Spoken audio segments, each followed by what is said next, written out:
오늘의 플러스, 돈의 흐름을 통해 증시의 움직임을 전망해 봅니다. 이선엽 AFW 파트너스 대표 모셨습니다. 어서 오세요. 네, 안녕하십니까?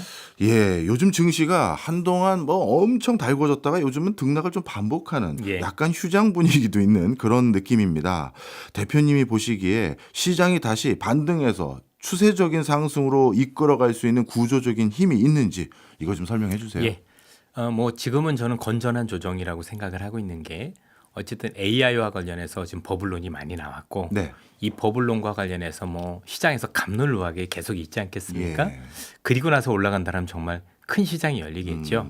결국에 앞으로 시장이 올라갈 수 있는 힘은 최근에도 시장에서 일부 힌트가 있지만 결국 돈의 힘이 아닐까 싶습니다. 궁극적으로 최근에도 시장이 흔들리고 있는 거 보면 돈이 줄었다 늘었다 하면서 시장을 변동을 키우고 있는 모습들이 많이 보이고 있거든요. 예. 그러면 앞으로 어떤 힘이 돈의 힘을 극대화시킬 거냐 여부가 되게 중요한데요. 네. 우선적으로 미국의 금리 인하 가능성이 그게 12월이 됐든 1월이 됐든 가능성이 높다 보니까 미국의 금리는 추가적으로 내려갈 것이다라는 기대가 있을 거고요. 예. 이거보다 훨씬 더 중요한 게 내년에 있을 스테이블 코인과 관련된 예. 이 유동성이 확대입니다. 오. 우리는 지금까지 스테이블 코인 얘기가 그동안 많이 나왔었고 우리도 많이 다뤘는데 지금 열심히 그게 시장을 작용하고 있는 거 아니냐라고 생각하실 수 있는데요. 예.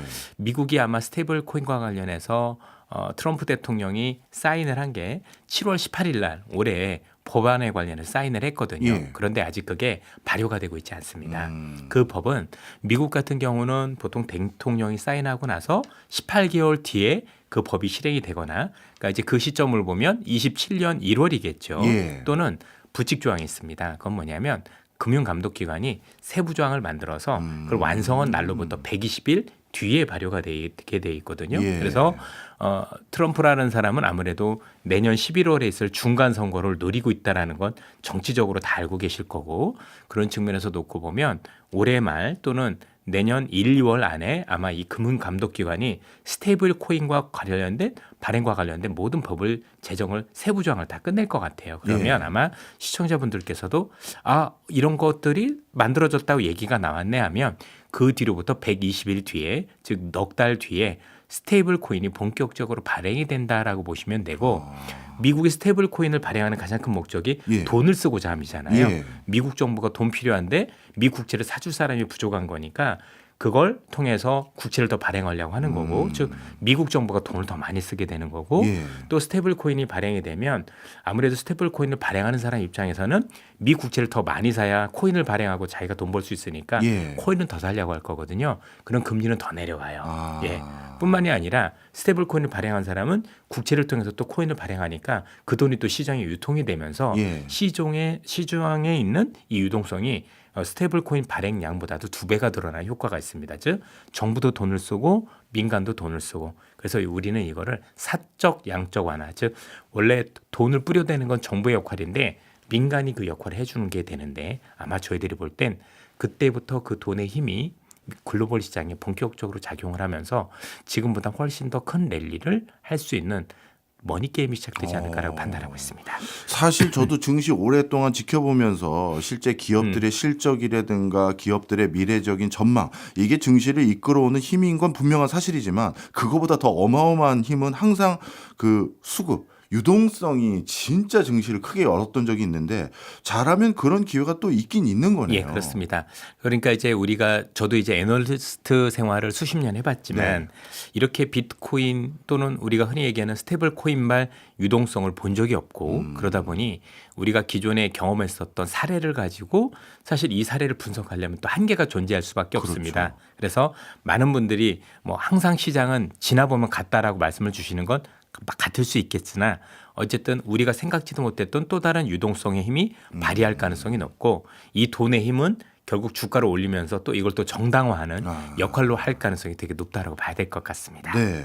특히 이번에 유동성은 어떻게 보면 코인 시장, 가상자산 시장에서 기폭제가 될 것 같긴 한데 그런데 특이한 게요. 요즘 가상자산 시장은 주춤한 것 같습니다. 맞습니다. 예. 비트코인도 30% 가까이 조정받고 있는 상황이고 다른 흔히 말하는 알트코인이라고 부르는 건 더 많이 떨어진 게 많던데 이건 어떻게 바라봐야 될까요? 전체적으로 사실 비트코인이 오를 때 여러 가지 요인이 있지만 그 중에 유동성의 힘이 있다라는 걸 부인하실 사람은 없을 거라고 생각을 하고 있습니다. 예. 이번에 아시겠지만 10월 정도부터, 그러니까 정확하게는 9월부터였는데 글로벌 시장에서 연말 시장에 대한 기대가 되게 컸습니다. 특히 이제 우리나라 같은 경우도 하루에 100포인트씩 오를 정도로 어마어마한 돈의 힘이 있었었고 비트코인 시장도 마찬가지였다고 보여지는데 특히 비트코인 같은 경우는 연말에 특히 12월에 미국이 금리 인하를 할 것이다라는 기대가 있었었고요. 그러다 보니까 보통 비트코인을 지르는 어떤 개인들은 아니고 기관들 같은 경우는 10배 레버리지, 즉 남의 돈을 한 10배 정도 빌려서 엄청나게 투자를 많이 해놨었어요. 문제는 예. 뭐냐면 이 돈을 이제 엔화를 빌려서 투자하는 경우가 더 싸다 보니까 엔화를 빌려서 많이 투자를 했었던 거고 또 특이하게 이 엔화를 빌렸었을 때 일부긴 하지만 엔화를 보통 달러서 투자하는 경우가 많은데 이번에는 그래도 미국이 금리를 내리면 달러는 약세로 가고 엔화가 강세로 갈 수 있지 않을까라고 해서 엔화 그대로 해서 투자한 경우도 꽤 많았었습니다. 그런데 아시는 것처럼 10월 28일 경을 기점으로 해서 그때가 미국 중앙은행의 금리 결정이 있었던 날인데 예. 12월 금리 인하에 대한 기대를 확 꺾어버렸잖아요. 아, 예, 그러다 예. 보니까 환율부터 예. 이제 거기다 이제 다카이치 사나의 일본 총리가 뭐 돈을 더 많이 찍을 수 있어라고 하면서 뭐 지금은 좀 진정이 됐지만 일본의 엔화가 급격하게 약세로 갔고 그게 예. 우리 원화도 그래서 약세로 네. 갔고요. 그래서 환율부터 터지기 시작을 한 거예요. 근데 여러분도 아시겠지만 10배 남의 돈을 빌렸으면 이게 5%만 밀려도 5%가 아니라 몇십 프로가 밀리는 게 되지 않습니까? 네. 그래서 일단 그와 관련된 어떤 손실 때문에 비트코인을 어마어마하게 손절매하기 시작을 했고요. 예. 그러면서 이제 어떤 현상이 생기냐면 글로벌의 여러분들 사모펀드라든가 큰 펀드들 같은 경우는 주식형 펀드 말고 예. 일반 사모펀드들은 어떻게 포트폴리오를 가져가냐면 비트코인 얼마, 주식 얼마, 부동산 얼마 이렇게 포트폴리오를 가져가요. 예. 근데 10배 남의 돈을 빌려서 했었던 자산이 와르르 수익률이 무너지니까 예. 어떤 현상이 벌어지냐면 증거금 부족이 생기죠. 아. 남의 돈을 빌려서 투자를 했는데 이 돈이 거의 깡통이 나다 보니 예. 그렇죠? 야, 너 그러면 돈 내놔. 그 돈 빚 빌렸잖아. 증거금 채우지 않으면 가만히 안 놔둘 거니까 그 증거금을 채우기 위해서 가지고 있던 주식을 팔 수밖에 없었던 거고요. 그러면서 이 비트코인발 하락이 사실 주식시장 하락도 동시에 이끌었다라고 보시면 될 것 같습니다. 아, 연동된 거였군요. 네. 그래서 이게 과도한 레버리지가 청산되는 과정에서 벌어진 일이 최근에 비트코인발 어떤 하락이었다고 보시면 되고 네. 아마 오늘자부터는 좀 달라졌을 거라고 생각을 하는데 그 이유가 뭐냐면 과도하게 레버리지 했던 거는 대부분 청산이 됐어요. 아, 그렇군요. 그래서 이제는 비트코인이 꼭 하락한다고 해서 주식시장이 꼭 하락하는 모습은 아니다라고 보시면 될 것 같고요. 예. 그 외에도 아시겠지만 최근에 코인 시장에서 소프트웨어 결함도 있었었죠. 아, 예. 그러면서 하락하고 있었던 부분도 있었기 때문에 그런 영향들은 주식시장에 영향을 주지는 않습니다. 네. 그래서 항상 유동성이 뭔가 꼬여가는 흐름 속에서 뭔가 이런 탈들이 나고 그 탈이 날 때는 공통적으로 비트코인뿐만이 아니라 어떤 특정 자산에 대해서 무리하게 레버리지 즉 남의 돈을 했었을 때 나타나는 현상들인데 네. 그 현상들이 주식시장을 이끌었다. 그래서 꼭 드리고 싶은 말씀은 이번에 주식시장 하락이 글로벌적으로 분명히 AI 버블론에 대한 우려도 있긴 있었을 겁니다. 예. 그건 부인할 수는 없지만 하락폭이 전부 다 그거에 따라 단정짓기는 어려운 거거든요. 예. 그래서 과도하게 그것 때문에 온전히 그랬다라고 생각하는 게 아니라 일부 이런 요인들도 있어서 그렇다면 우리가 AI 버블론에 따른 어떤 하락 얼마 정도였는지 그런 것들도 좀 냉정하게 살펴보실 필요가 있겠습니다. 네. 야, 대표님 말씀 듣고 보니까요. 비트코인에 대해서도 이걸 시즌 2라고 해야 될지 3이라고 해야 될지 우리가 다시 개념 정리를 해야 되는 게 아닌가 이런 생각이 드는 게 한동안은 비트코인이 뭐 화폐다 이렇게 얘기했다가 아니다. 디지털 금으로 가장 안정적인 자산이다. 이렇게 인식을 우리가 바꿔갔는데 네. 이제는 어떻게 보면 기관의 자금이 들어오고 제도권에서 비트코인을 기반으로 한 상품화를 가능하도록 만들어주니까 이 비트코인이 다시 위험 자산으로 바뀌어가는 게 아닌가. 등락폭도 커지고 기관의 흐름에 따라서 굉장히 변동이 커지는 것 같아요. 어떻습니까? 이게 주식시장에서는 조금 흐름을 달리합니다. 예. 왜냐하면 최근에 또 일어났었던 또 다른 이유 중에 하나가 여러분 MSCI 지수라고 아실 겁니다. 예. 그렇죠? 세계적으로 이 지수를 벤치마크하는 펀드들이 많은데 여기에서 재밌는 일들이 벌어진 거죠. 예. 아니 예를 들면 마이크로 스트래티지 같은 미국 기업 같은 경우는 다른 걸로 돈 버는 게 아니라 비트코인 보유하는 것만으로도 맞아요. 돈 버는 회사거든요. 예. 그러면 이거에 대해서 아니 이런 회사들이 과연 MSCI 지수에 들어가는 게 맞아? 본질적으로 우리가 알고 있는 돈을 버는 기업도 아닌데 그렇네요. 그래서 이걸 빼자는 움직임들이 지금 최근에 있었다라는 얘기들이 미국에서 들리고 있거든요. 예. 그래서 뭐 이 기업이 존속할 수 있는지 모르겠으나 우리가 생각하는 주식의 개념으로 보는 건 아닌 것 같다라는 예. 얘기들도 많고 특히 글로벌 벤치마크로서 예. 그렇죠? 기준으로서 삼는 건 부적절하지 않느냐라는 얘기들이 많이 나오고 있어서 뭐 이게 지금 말씀을 주셨지만 뭐 디지털 금으로서의 어떤 역할 이런 거는 알겠는데 예. 그렇다고 이걸 주식으로 온전히 인정하는 거는 조금 무리가 있다라는 얘기들이 나오고 있어서 이게 조금 다른 개념으로 보셔도 될 것 같습니다. 네. 또 한번 우리가 비트코인을 이해할 수 있는 기회도 되는 것 같아서 주목해야 될 것 같은데요. 자, 이제 코인 시장이 하락했던 이유는 어떤 맥락인지 말씀을 해주셨고요. 또 한 가지 여쭤보고 싶었던 게 AI 버블론입니다. 네. 이 AI 버블론 뭐 이렇게 단정 지을 수 있는 건지 모르겠습니다만 대표님의 의견 주변에서 많이 여쭤봐달라고 해서 네.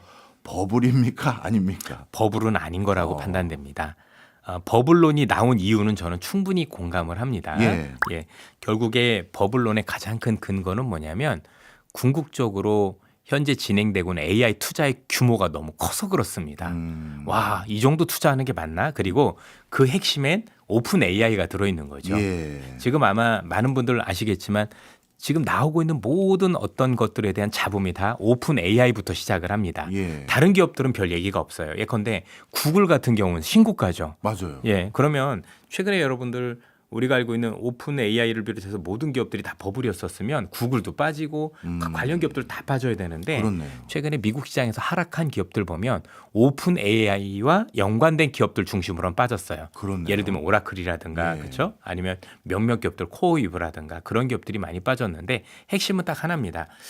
오픈 AI를 제외한 나머지 그룹들 예를 들면 구글이라든가 아니면 아마존도 있을 거고 메타도 있을 거고 이들 기업은 공통적으로 지금 돈을 많이 벌고 있거든요. 예. 돈을 많이 벌고 있으니까 투자가 많이 들어간다 하더라도 사실 이게 과잉 여부를 떠나서 일단 견딜 수 있다라는 건데 예. 오픈 AI는 돈을 벌지 못하고 있는 회사죠 거의. 네. 그런데 이 어마어마한 투자를 하다 보니까 이제부터 이제 시장에서 나오는 거죠. 이게 현실성 있는 얘기일까?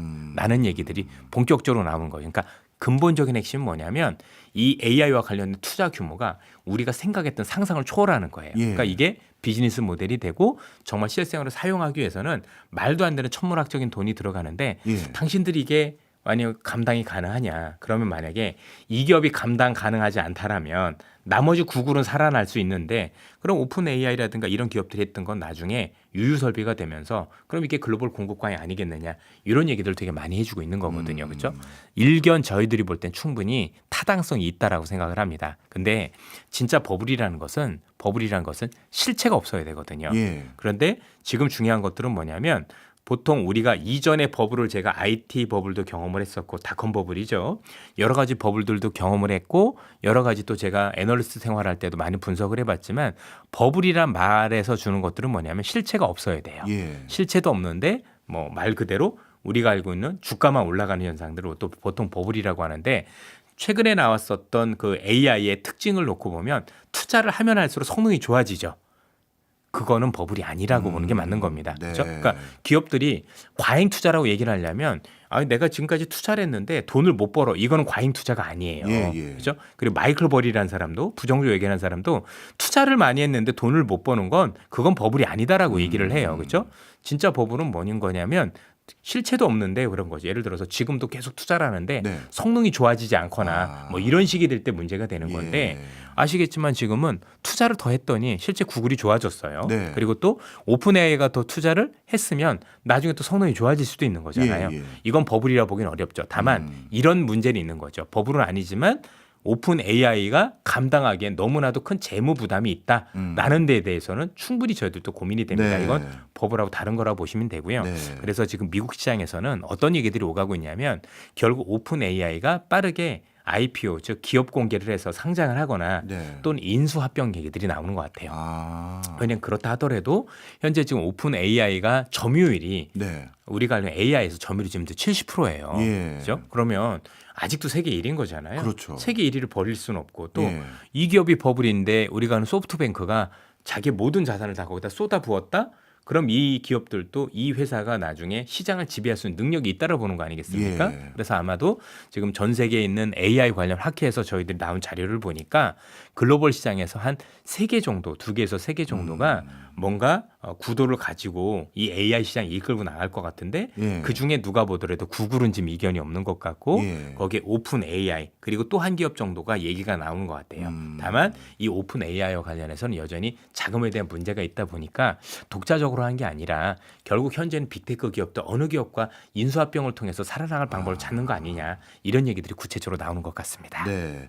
사실 지금 있는 AI 관련 회사들이 전부 살아남는 건 당연히 아니고 예. 옥석을 가리는 그 과정이고 또 지금 시설 투자를 하고 있는 게 돈을 버냐 안 버냐가 버블의 기준이 되는 게 아니라 성능 개선 등의 밸류가 추가적으로 나오냐 이걸 봐야 된다. 굉장히 중요한 말씀이시네요. 자, 그러면 이런 AI 버블로는 과거 닷컴 버블과는 다르다. 이렇게 결론 내리고 이해하면 되네요. 많이 다르죠. 예. 닷컴 버블 땐 실제 성능 개선이라는 게 없었었죠. 아, 그렇네요. 그냥 기대만 가지고 이렇게 통신 장비를 훨씬 더 깔아야 나중에 원활해질 수 있었는데 예. 실제 대부분이 쓰여지질 않았거든요. 근데 지금은 누가 보더라도 확연하게 거기다 투자를 하면 성능 개선이 되는 게 보기 시작을 했고요. 저희가 유저로 느껴지니까. 맞습니다. 예. 그리고 더 웃긴 건 지금 AI와 관련해서 돈이 많이 벌리고 있는데 조금 아쉽다는 건 뭐냐면 빅테크가 돈을 버는 건 아니고요. 예. 이걸 활용하는 기업들은 돈을 많이 벌고 있어요. 오늘 아침에도 제가 신문을 보니까 많은 기업들이 예를 들면 아모레퍼시픽도 AI나 로봇을 활용해서 뭐 우리가 알고 있는 여러 가지들 활성화하겠다 이런 얘기들 하는데 예. 지금 꽤 큰 기업들 AI를 활성화해서 지금 비용을 줄이는 기업들이 많아요. 그러니까 예. 돈을 버는 방법은 매출을 늘리는 방법들도 있지만 사실 비용을 줄이는 것도 돈 버는 방법이거든요. 예. 그렇게 해서 비용을 되게 줄이는 방법들도 많이 나오기 시작을 했고 뭐 최근에 뭐 굉장히 큰 얘기가 있었던 기업들 같은 경우 미국에서 AI 관련해서 바이오 기업들 같은 경우도 예. 실제 그걸로 돈을 벌고 있고 그래서 시장에 은근한 우려가 뭐냐면 예. AI가 돈이 되는 거 확실한데 그게 혹시 빅테크 기업이 아니라 예. 그걸 활용한 일반 기업이 되면 빅테크들은 어떻게 하지? 아. 이런 얘기들은 조금씩 나오고 있는 것 같습니다. 그렇군요. 우리 대표님 말씀 통해서 AI 산업이 버블은 아니다. 버블론 아니다. 이건 이해가 됐습니다. 그런데 산업이 실체가 있고 버블 아니라는 것과 주가가 버블이냐 아니냐는 건 또 다를 수도 있을 것 같아요. 지금은 워낙 AI에 대한 기대감도 섞여 있기 때문에 주가가 진짜 아직 이렇게 실질적으로 과실을 따먹을 정도의 이익과 수익 모델 이런 게 견실하지 않은데 너무 먼저 간 게 아닌가. 그러면 나중에는 더 가더라도 한 차례 큰 조정이 있는 거 아닌지 이런 걱정들도 하시거든요. 가능성은 있죠. 예. 분명히 나중에 크게 오른 다음에 분명히 거기서 성패가 갈릴 거고 예. 거기서 그래도 나름대로 비교적 우위를 갖는 기업들은 나중에 더 오를 수도 있는 예, 거고요. 예. 아닌 기업들은 현재 수준보다 주가가 아. 현격하게 떨어질 가능성이 높은 거죠. 근데 예. 그건 차별화라고 보통 얘기를 하죠. 우리 99년 닷컴 버블에도 그랬어요. 닷컴 버블에서도 사실 뭐 지금 많이 나와서 말씀해 주시는 분들 중에서도 저도 말씀을 많이 공감하는 게 버블이 있어야 산업이 커요. 아, 버블까지 가야. 예. 왜냐면 버블까지 가야 거기에 더 많은 자본이 투입이 되고 그렇군요. 더 좋은 인력들이 들어옵니다. 예. 왜냐면 인력들은 그 회사 들어가서 주가가 오르면 내가 그 회사 스톡 옵션을 가지고 예. 할래라는 것 때문에 하고 그러면서 산업이 급격하게 발전하는 게 일반적이라고 봐야 되거든요. 예. 그러면서 나중에 시간이 지나면 이들 기업이 다 살아남는 건 아니고 선두 기업 몇 개는 살아남고 나머지는 역사 속으로 뒤안길로 가는데 네. 그 남아있는 기업들 같은 경우는 그 뒤에도 주가가 수백 배씩 오르는 경우들이 많죠. 음. 구글이 그랬고요. 네. 우리나라 네이버도 그랬죠. 네. 그렇죠. 이런 것들처럼 그렇게 될 가능성이 높아 보인다라고 생각하는데 재미있는 건 지금 이들 기업 주가와 관련해서 버블이냐 아니냐 논란도 있는데 여기에 대해서 저의 판단보다는 그래도 시장에서 가치 투자자라고 인정받는 두 분의 저는 사례를 들을 필요가 있다고 예. 생각을 해요. 하나는 버블이라고 얘기는 안 하셨지만 우리가 알고 있는 워렌 버핏이란 분입니다. 네. 이분이 최근에 구글 주식을 매수를 했습니다. 그죠? 뭐 13F라는 공시를 통해서 했는데 물론 9월 말 기준이지만 그럼 어떤 사람들은 이렇게 되게 합니다. 지금 팔았을 수도 있잖아. 버핏은 한 번 사면 오래 가지고 계시죠. 보통 10년 가지고 계신 분인 거지 예. 빨리 파시는 분은 아니에요. 예. 그렇다는 얘기는 구글과 관련해서 사실 가치 투자하는 분이 비싸다라고 느끼진 않으셨던 것 같아요. 앞으로도 더 돈을 많이 벌 가능성이 있다라면 지금 가격은 적정하다고 보셨던 것 같고요. 예. 또 하나는 우리가 알고 있는 또 하나 여러 분들 중에서 하워드 막스라는 분이 있습니다. 네. 하워드 막스라는 분은 대표적으로 우리 워렌 버핏이 정말 좋은 가치 투자자로 인정하신 분인데 예. 이분도 최근에 기자회견을 통해서 예. 뭐 저도 최근에 만나 뵙기도 했고 그 비서가 또 제 동기입니다. 아. 예. 그래서 되게 친한 동기가 거기가 있더라고요. 네. 예. 어떤 얘기를 했냐면 빅세븐을 가르쳐서 지금 빅테크 관련해서 조금 주가가 일반적인 밸류에이션보다 조금 높은 건 사실이지만 그죠? 거품은 절대 아니다라고 말씀을 주셨고요. 예. 그리고 여전히 훌륭한 기업이라 시장을 좌지우지할 수 있을 거다. 뭐 저처럼 성장주 좋아하는 사람들이 이런 얘기를 하면 조금 신뢰감이 네. 떨어질 수 있지만 그래도 시장에서 가장 가치 보수적인. 투자라고 보수적인 분들이 이런 얘기를 하셨다라면 저는 귀담아 들을 필요는 있다라고 생각을 합니다. 네, 알겠습니다. 워낙 증시가 빨리 올라도 걱정이 많아지는 것 같아요. 예. 뭐 대표적인 회사들 올 초 대비하면 다들 상단에 있는 건데 더 가는지 이런 것들이 궁금해서 다들 우려도 있는 것 같은데 또 시장을 좀 보수적으로 전망하는 분들마저도 아직은 갈 길이 멀다라는 의견들이 좀 많은 것 같으니까 기분 좋은 것 같습니다. 앞서 1부에서 요즘 이슈가 되고 있는 가상자산 시장의 변화 그리고 AI 버블론 등등 많은 것들 짚어주셨는데요. 뭐 투자자 입장에서 저도 개인 투자하니까요. 이런 아쉬움이 좀 있어요. 뭐냐면 너무 욕심이 많은 건지 모르겠습니다만 지금 개인 투자하는 분들의 우려 또는 시장의 우려가 뭔지 빅테크 기업들도 알지 않습니까? 예, 맞습니다. 또 오픈 AI도 알고요. 그러면 약간 투자를 속도감을 좀 늦춰서 저희 다들 걱정 많이 하시니까요. 그러면 저희가 지금 엄청난 시설 투자도 하려고 하는데 좀 천천히 갈 테니까 너무 우려들 하지 마시고 저희 지켜봐 주세요. 이래도 되는 거 아닌가요? 그렇게 할 수도 있죠. 근데 이제 사실 앞서도 우리가 일부에서도 말씀드렸지만 저는 지금 이 버블 논란이 너무나 건전한 게 이 예. 논란이 결국엔 시장의 방향을 결정할 거잖아요. 그렇죠? 네. 이 논란이 있음에도 불구하고 오른다는 얘기는 결국 그 논란이 사실은 어디 쪽으로 기울었는지 이렇게 보여준다는 얘기가 될 수 있는 거지 않습니까? 그 측면에서 바로 볼 필요가 있지 않을까 싶습니다. 예. 알겠습니다. 자, 그러면 이 AI 기업들의 투자 대비 수익성에 대한 지적, 정말 이렇게 투자한 거 나중엔 돈 뽑을 수 있는 거냐? 여기에 대해서는 어떻게 생각하세요? 그거는 아직까지는 알 수는 없는 것 같아요. 예, 그래서 우리가 알고 있었던 엔비디아의 젠슨 같은 경우도 결국 AI로 돈 버는 건 피지컬 AI가 아니냐. 궁극적으로 로봇이나 자율주행이라든가 이런 데일 가능성이 높다라고 보는 거고, 그러니까 돈을 버는 건 이미 있긴 있습니다. 네. 앞서도 말씀드렸지만 여러 가지 기업들이 여러 가지 AI를 되게 활용하고 있는 것들도 있고, 근데 궁극적으로 눈에 확실히 보이는 건 AI로 약을 만드는 것, 약을 개발하는 거죠, 정확하게. 이런 것들이라든가 아니면 로봇을 활용을 해서 여러분들 로봇은요. 하드웨어도 중요하지만 손가락이 되게 중요하지만 그거보단 머리가 더 중요합니다. 예. 결국 우리가 얘기하는 걸 알아듣고 실행을 해야 되고 단순히 알아듣는 정도가 아니라 거기 또 생각을 해야 되거든요. 예. 사람처럼 생각할 수 있는 것들. 그러려면 AI가 꼭 필요하다 이런 측면에서 놓고 보면 저희들이 볼 때는 내년 상반기에 테슬라를 비롯해서 많은 로봇 기업들이 로봇 관련해서 이제는 실체가 있는 로봇들 그러면 이제 우리 시청자분들이 보셔도 와, 저 정도면 조만간 우리 산업 현장에 먼저 로봇이 많이 투입될 거고 우리 가정에도 들어온 날이 멀지 않았을 거라는 얘기들이 나오면서 AI가 돈을 벌 수 있겠구나라는 생각을 가지실 것 같아요. 다만 지금 말씀 주셨지만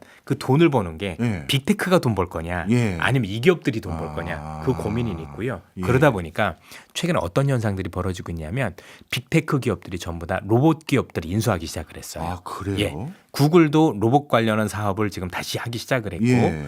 엔비디아는 대놓고 로봇 관련 기업들이 전부 지분 투자를 시작을 해놓은 거예요. 이런 식으로 해서 뭔가 로봇이 돈이 될 것 같으니까 또 본인들이 거기에 발을 얹어야 네. 나중에 또 자기 AI를 활용해라 그렇겠네요. 이럴 수도 있는 거잖아요. 예, 예. 그래서 전체적으로 놓고 보면 현재 돈을 버는 쪽으로 현재 빅테크 기업들도 지분 투자를 한다던가 여러 가지 인수합병들을 통해서 움직이고 있다는 말씀을 드리고 싶습니다. 야, 이거 정말 앞으로도 돈이 어디까지 들어갈지 모를 상황인데요. 왜냐하면 LLM 기반의 AI도 앞으로 시설 투자를 더 하겠다라고 하는 마당에 피지컬 AI라고 불리우는 로봇마저도 또 투자를 하면서 발을 뻗고 있으니 그런데 대표님 말씀 들어보니까 결국 얼마를 그것 때문에 벌게 될지는 지켜봐야 되는 거 아니겠습니까? 그렇습니다. 얘기를 해주셨잖아요. 그러면 수익성은 아직은 미지수가 좀 있는데 돈은 더 들어가니 그래서 요즘 이슈가 되고 있는 이 순환 출자 우려 이런 것들이 계속 전개되는 겁니까? 네. 순환출자 우려는 사실 우려가 있는 건 맞는 거죠. 네. 예. 그래서 지금 일각에서는 결국 엔비디아가 사줄 애들이 돈이 없으니까 네. 그죠? 내 돈을 먼저 주고 그러니까요. 지분 투자를 형식으로 주고 예. 내 칩을 사라.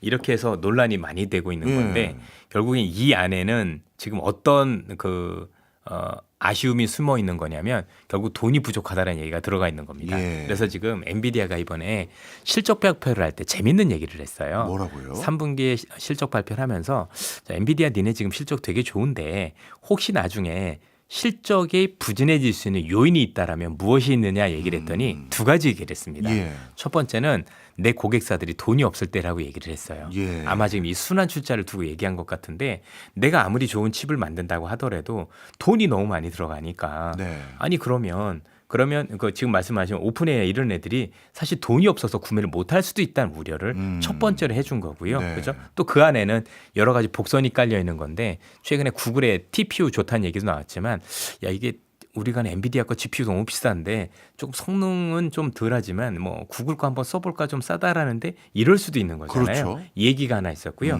또 하나 얘기는 전력 얘기가 있었어요. 자 지금 어마어마하게 투자를 많이 하는데 투자를 하는 속에서 내년부터는 전력이 부족해서 칩을 안 살 수도 있다. 네. 지금 미국도 그렇고 미국 내부에서도 핵심적으로 내년에 가장 큰 우려를 꼽는 게 전력 부족이에요. 예. 다 좋은데 AI라는 건 GPU도 있어야 되고 DRAM도 있어야 되지만 데이터도 있어야 되고 궁극적으로는 얘들이 전기 먹는 하마기 때문에 네. 이거를 돌릴 수 있는 전기가 있느냐 없느냐인데 데이터 센터가 급격하게 지어지는 것만큼 지금 우리가 전력이 못 따라오고 있거든요. 예. 이런 데이터 센터를 짓는 건 빠르게 지을 수 있는데요. 전력 설비라는 건 2, 3년 이상 최소한 원자력은 10년 정도의 시간이 네. 걸리잖아요. 그죠? 그렇죠. 이게 못 따라와서 어떤 얘기를 하냐면 내년에는 전기 있는 애는 AI 성능 개선이 더 되고 전기가 없는 기업은 덜 되고 야. 이 얘기를 직접적으로 했어요. 그러면 전기가 없는 빅테크 입장에서는 난 전기도 없는데 GPU를 사겠습니까? 예. 안 사죠. 예. 이런 얘기들을 공식적으로 했기 때문에 이런 거에 대한 우려가 있다 정도로 일단 한번 보시면 되지 않을까라는 생각이 듭니다. 네. 사실 엔비디아 여쭤봤던 이유 중에 하나가 바로 우리 증시를 견인하고 있는 두 반도체 회사와 실적이 연동되어 있는 부분이 많기 예. 때문이지 않습니까? 자, 그런데 지금 저는 구조가 저희 손경제에서도 제가 말씀드린 거에서 뭐 아는 분들도 많이 계시겠지만 봤더니요. 빅테크 기업들이 서로 경쟁적으로 시설 투자를 하고 있는 거예요. 맞습니다. 예. 근데 그 반도체 만들어주는 나라라고 해봐야 대만 아니면 한국이나 다름없는데 그러면 서로 과잉 경쟁에 가까울 정도로 반도체를 더 많이 뭐 발주해서 더 시설 투자하고 있다? 야, 우리 반도체 기업의 좋은 이슈일 것 같은데 맞습니까? 예, 맞습니다. 우선 아까도 제가 과잉 투자냐 마냐 물어보셨을 때 좀 네. 빼먹은 얘기가 있어서 연관해서 말씀을 드리면 구글이 또 이번에 실적 발표하면서 재밌는 얘기를 했어요. 뭐라고요? 지금 과잉 투자 아니냐라고 했더니 내가 제대로 된 서비스를 하려면 앞으로 5년 내에 컴퓨팅 파워가 지금보다 10배도 아니고 1000배여야 된대요. 그리고 1000배요? 예. 그리고 6개월 뒤에 지금보다 2배여야 된답니다. 야, 이러니 우리가 과잉 투자 얘기를 할 수가 없는 거죠. 그렇네요. 자, 그러면 우리가 다 과잉 투자로 얘기를 하는데 구글은 대놓고 거기다 대놓고 앞으로 6개월 뒤에 컴퓨팅 파워 2배여야 되고요.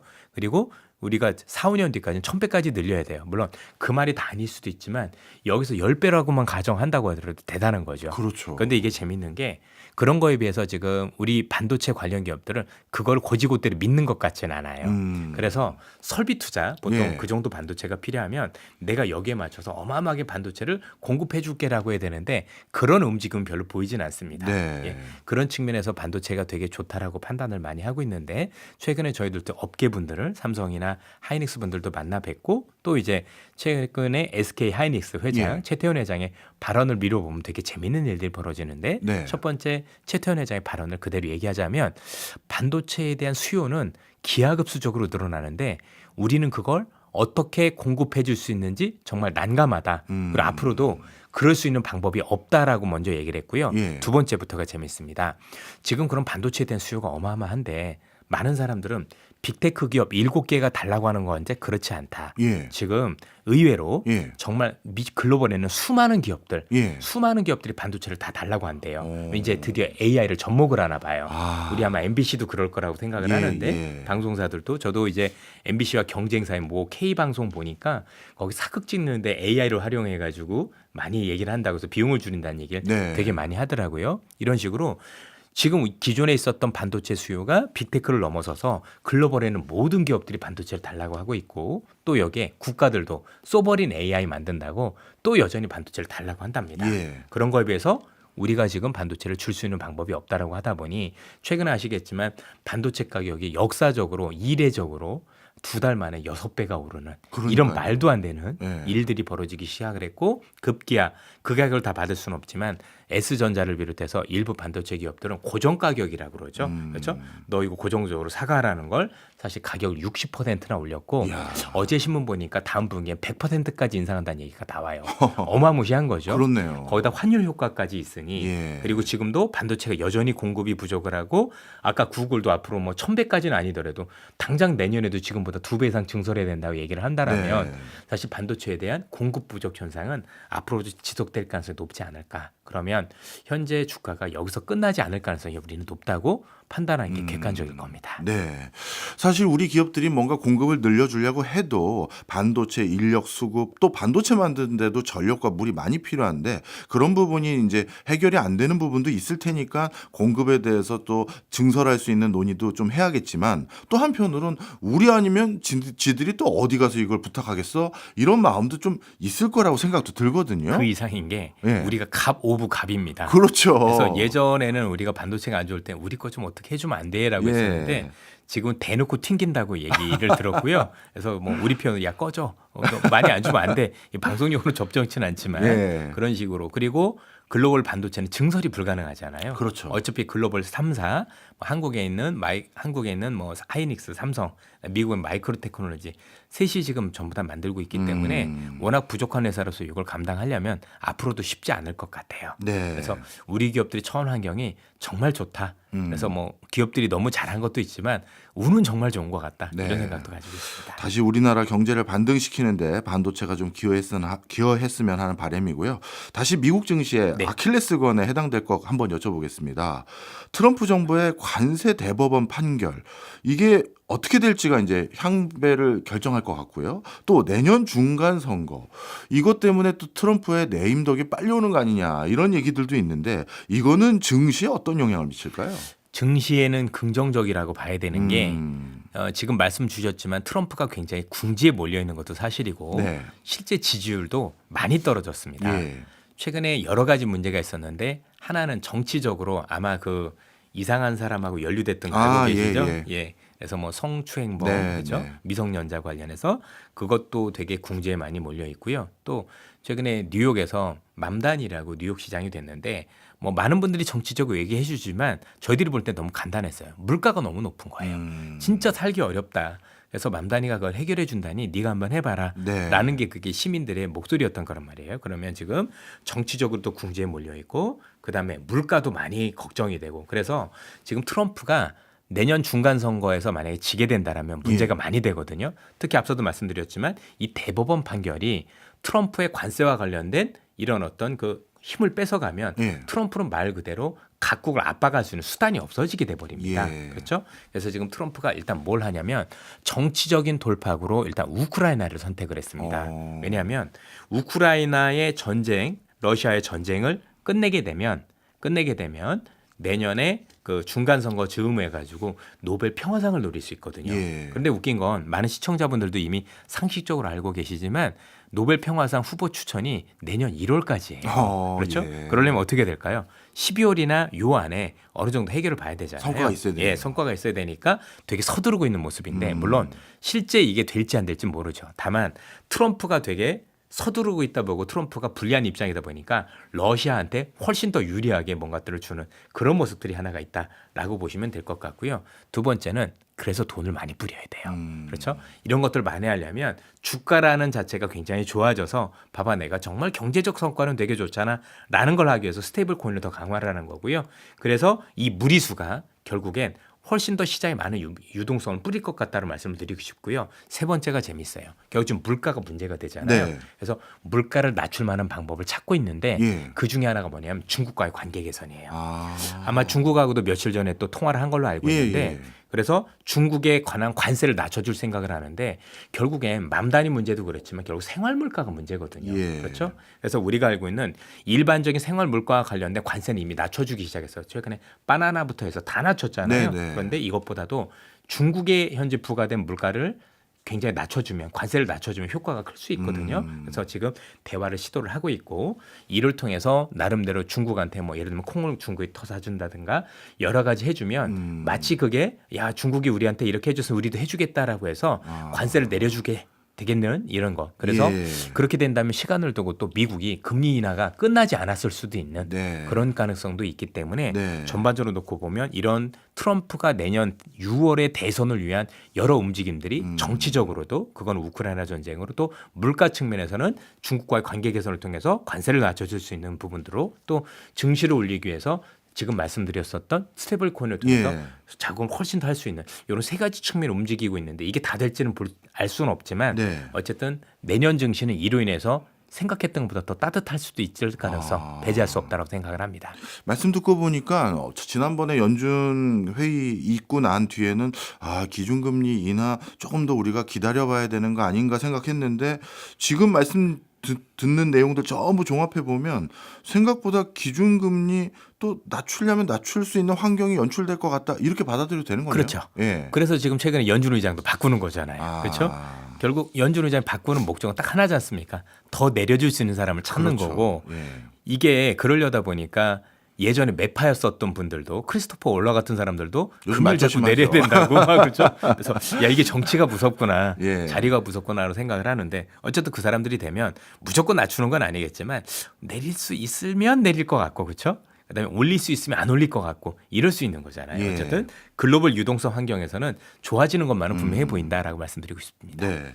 사실 우리가 미국 그 경제를 들여다보는 이유가 여러 가지 면에서 우리 경제와 맞물려 있는 부분이 많기 때문인데 AI도 반도체와 관련된 것이 우리 기업과 연동이 되어 있고요. 또 미국의 국채 발행의 상황이 어떻게 우호적인 상황으로 바뀔지 여부는 앞으로 미국이 노후화된 방위 산업의 시스템 이걸 개보수하는데 또 우리 기업의 도움이 많이 필요하지 않겠습니까? 지금 현재 방산 쪽이나 이런 데들은 증시 분위기는 어떻습니까?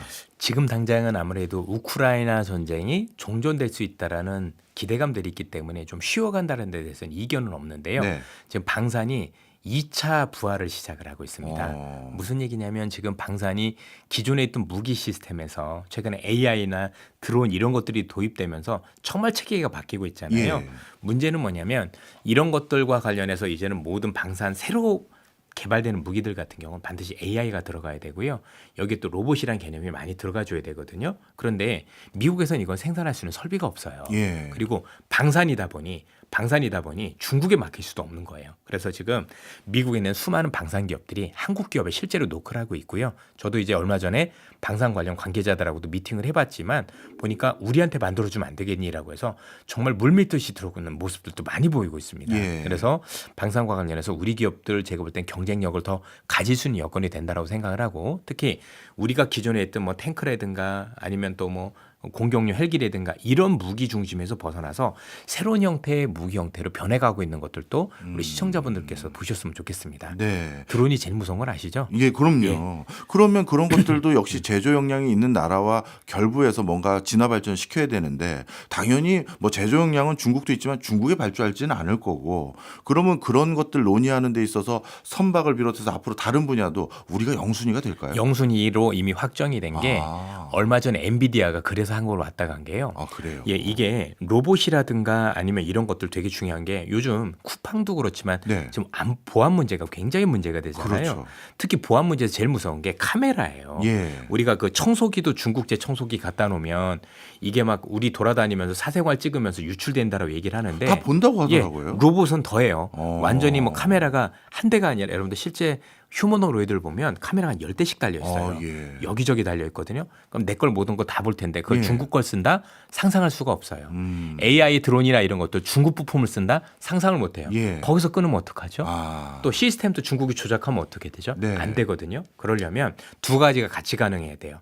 소프트웨어도 잘하는데 네. 여기에 하드웨어를 접목시킬 수 있어야 돼요. 예. 그래서 엔비디아 젠슨왕이 한국 가서 했던 얘기가 유럽을 갔더니 제조는 잘하는데 소프트웨어가 없고 미국을 봤더니 소프트웨어는 잘하는데 하드웨어가 없더라. 예. 그래서 이걸 테스트베드로 뭔가 시험해 줄 수 있고 뭔가 이걸 해줄 수 있는 국가가 결국 세계에 둘밖에 없는데 예. 중국 아니면 한국인데 예. 중국은 적국인이 안 되는 거고 그래서 한국을 낙점했다라는 얘기를 공식적으로 했다라는 이야. 거죠. 그럼 이게 휴머노로이드도 마찬가지지만 방산도 제가 볼 때 대안이 있다라고 보기는 어려워 보입니다. 예. 그래서 한국에 우선권을 주고 또 하나 있었던 데가 대만이었었거든요. 그래서 지금 미국에서 나온 자료를 보면 대만으로 일부 기업이 관계 확인이 됐는데 네. 사실 이게 관계 의미가 없는 게 그러다가 중국이 혹시 대만을 어떻게 하면 이런 문제도 그렇네요. 있잖아요. 예. 그래서 한국주로 오라고 저는 국방성 문서에서 직접적으로 봤습니다. 저 공개된 거기 때문에 볼 수 네네. 있었지만 보니까 그래서 한국에 대해서 조금 더 뭔가 하고 한국 그 역할을 해줬으면 하겠다라는 얘기들도 공식적으로 나오고 있습니다. 네, 이 방송만 아니면 우리 대표님 모시고 이제 뭐 사면 돼요 하고 여쭤보고 싶은 네. 정도의 마음인데, 자 그러면 우리 일반인들 종합주가 기준으로 5천선 이거 가능해 보이는 건가요? 그렇습니다. 5천선이 어려운 것 같지는 않은 게 반도체 때문입니다. 예. 반도체가 워낙 좋다라고 생각을 하고 있고 또 하나는 내년에 로봇이라는 게 많이 뜰 텐데 또 로봇은 또 우리 현대차 그룹에서 또 잘하고 있잖아요. 네. 그렇죠? 그래서 오늘도 아마 그 관련해서 관련 기업들이 오르고 있는 것 같은데 은근히 대형주들이 괜찮습니다. 거기다 금융 환경 여건들이 개선이 되면서 나름대로 금융주들도 힘을 내고 있는 모습들도 네. 보이는데 이전에 비해서 시장이 되게 좋은 게 사실 우리가 잘한 부분도 있지만 그거보단 글로벌 AI와 관련된 내년에는 설비 투자도 대단하지만 예. 이 설비 투자가 전력 설비도 다 한국이 하거든요. 예. 전력 설비 다 해. 로봇과 관련해서는 또 우리 기업들이 하드웨어를 담당한다고 얘기를 하고 있고 거기에 들어간 다 반도체라고 생각을 하면 이것만 합쳐본다고 하더라도 저는 그 선이 그렇게 어려운 선이라고 보여지진 않아요. 결국 시기의 문제가 아니겠느냐라는 예. 생각을 할 수가 있을 것 같습니다. 네. 자 그러면 이제 어떻게 보면 5천선까지 달리는데 우리나라의 주력 산업군에 해당되는 대장주들은 벌써 업황이 좋아 보이는 분위기로 바뀌어가는 것 같고, 그런데 그런 것들 말고도 이제 나머지 군소 주식들도 좀 올라줘야 더 훨씬 그 걸음을 성큼성큼 걸을 거 아니겠습니까? 그러면 나머지 분야도 AI를 활용해서 뭐 응용 분야라고 해야 될까요? 이런 게 접목되는 우리가 주목해야 될 분야는 어디부터 봐면 좋을까요? 사실 대기업들이 더 크다라고 봐야 될 것 같고요. 중후장대한 산업들이 네. 제일 큽니다. 예를 들어서 지금 글로벌 자동차 기업들 같은 경우는 이미 BMW부터 시작해서 로봇을 활용하기 시작을 했고 예. 아마 현대차도 조만간 제가 알기로는 투입하는 걸로 알고 있습니다. 네. 그래서 이들 기업이 만약에 이런 것들을 활용한다라면 제일 중요한 게 매출은 그대로일 거잖아요. 그렇죠? 네. 우리 차는 계속 할 거니까. 예. 근데 이 기업들이 비용을 획기적으로 줄이면서 이익이 굉장히 증가할 수 있는 여지가 있어요. 그래서 일단 큰 기업부터 확인이 가능하고 또 하나는 우리가 알는 금융권에도 이런 것들이 접목이 많이 되고 예. 있죠. 혹시 보셨는지 모르겠지만 요즘 ARS 이런 거 하면 사람이 안 하고 전부 기계들이 많이 대접해 주는데 예. 생각보다 되게 잘합니다. 그래서 이런 역할들을 하는 기업들부터 사실 좀 아쉬운 게 있다라면 어떻게 보면 비용 측면에서 우리 중견기업들이나 중소기업들이 이런 역할을 많이 해줘야 되는데 이 기술적으로 조금 쉽지는 않은 것 같아요. 그렇죠? 왜냐하면 이제 업무가 조금 매뉴얼화되어 있는 부분들도 좀 많이 약한 부분들도 있고 사람에 의존한 측면들이 많기 때문에 조금 시간이 걸리지 않을까라고 생각을 하고 있고 또 대기업들이 성공하는 거 보고 도입을 하겠죠. 그래서 네. 순서는 일단 아주 큰 기업들, 큰 기업들. 그것도 장치가 많은 기업들 중심으로 먼저 일어날 가능성이 높다라고 보셔야 될 것 같고 예. 그 다음에 금융 쪽 그러면서 마지막으로 이제 중견기업으로 내려오는 그런 순서가 될 가능성이 높아 보입니다. 네. 사실 우리 이선엽 대표님이야 뭐 투자, 증시 전문가이시긴 하지만 또 경제 분야에 대한 해안을 가지고 계신 분이니까 아마 많은 청취자들이 물어봐 줬으면 하는 마음이 있을 것 같아서 좀 여쭤보면 이렇게 AI와 로봇이 많은 것들을 대체하고 큰 기업들은 그것 때문에 비용 절감으로 이익을 더 많이 보는 건 알겠는데 그런 과정에서 소외받는 많은 사람들, 직장을 잃은 많은 사람들, 그 사람들이 월급을 못 받으면 이 소비가 과연 계속 일어날 수 있을까? 그러면 그런 상황에서 이 경제적인 구조, 이 증시가 계속 달려가는 모습이 계속 유지될 수 있을까? 이거 의구심 가진 분도 계실 것 같아요. 이게 지금 사회적으로 굉장히 큰 이슈가 돼가고 있고 지금 당장은 아니지만 벌써 미국에서부터 해고가 많이 일어나기 시작하더라고요. 우리나라도 시간을 두고 특히 우리나라 디지털화가 많이 돼 있는 국가라고 보면 생각보다 되게 크다라고 생각을 해요. 네. 제가 최근에 중국 이런 데 다녀보면 중국 편의점은 이미 로봇이 일하고 있어요. 아. 예, 그러면 야 이게 저게 우리의 미래인가? 그럼 우리 아르바이트하는 친구들은 어디로 가지? 그렇죠. 이런 생각들 많이 하거든요. 예. 그래서 샘 올트먼이라고 챗GPT 세운 이 친구는 그래서 기본소득을 도입해야 된다. 이 사람들이 일자리가 없으니 일자리 없는 사람들은 기본소득 주고 그냥 먹고 살기만 해야 된다. 이런 얘기들도 되게 많이 나오고 있습니다. 네. 그래서 일단 주가라는 건 어쨌든 간에 기업들이 이득을 내는데 그 반응을 하는 거니까 네. 그 기업들이 이득을 낼 거 아닙니까? 네. 그래서 큰 문제는 없다고 생각을 하는데 뭐 지금 논의되고 있는 방안들이 사람이 일자리를 잃는 거를 해결할 수 있는 방안은 별로 없는 것 같고요. 그러다 보니까 그래서 그렇게 천문학적으로 많이 벌어들이면 결국 그 기업들에 세금을 더 많이 걷어서 해야 되는 거 아니냐 논의가 되고 있습니다. 네. 그래서 교수님도 말씀 주셨지만 저도 굉장히 복잡하게 생각을 하고 있고 예. 아직까지 정답을 찾지도 못했을 뿐더러 이 문제가 사회적 문제가 될 수 있다는 데는 공감대를 많이 형성하고 있습니다. 그래서 이렇게 직장에 대한 우려감이 커질 때마다 우리가 이제는 투자가 선택이 아니라 필수다 이런 생각을 더 많이 갖게 되는 것 같아요. 자, 앞으로 투자자들이 챙겨야 할 위험 요인들, 기회 요인들 어떤 데 있는지 정리 좀 해주세요. 예.